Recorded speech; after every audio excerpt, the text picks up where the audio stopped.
Hey guys, welcome to your 10-step guide to yoga class sequencing. Whether you're a brand new teacher or a teacher who's been teaching a while and just want some more ideas, or you might be a student, a yogi student, not a teacher even, and just want to know the basics and how to start and develop a yoga class sequence for your own home practice. So I do have an infographic or a PDF infographic of the 10 steps that is available to you, so you can go ahead and download that. Otherwise, just watch this video and get those steps.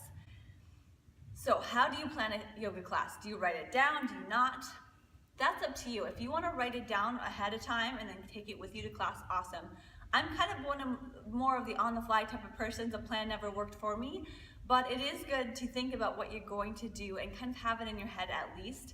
So the sequence that we're going from, the 10 steps, we kind of do a reverse or a backwards sequencing a little bit. The first thing you want to do is look at number 8, and if you have the PDF, you'll see it. It's your peak pose. So you do want to kind of build your class up to that peak pose.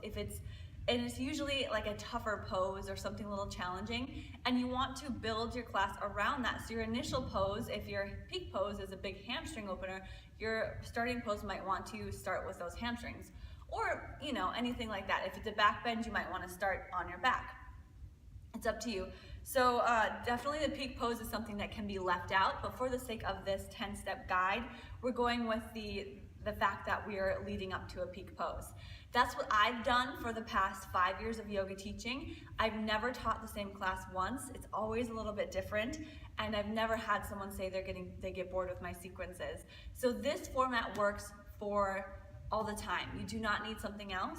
You can add little nuggets and words of wisdom, but for the most part, the general sequence can stick to these 10 steps. Let's first go through them. Number 1 is an initial pose, something you'll start in. The pose will start, much like what you see here. Number 2 is breath setup.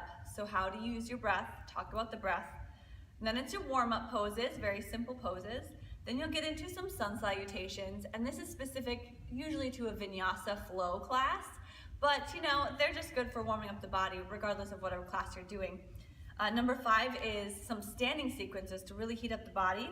Number 6 is some balance poses, and then number 7 is a lead up sequence into that peak pose. Number 8 is a peak pose itself, your big hurrah. From there, you bring it down to more seated or on your back poses. For seated, a couple poses, and then on your back. And then you'll get into final relaxation. 10 steps, there you go. Let's break them down, okay?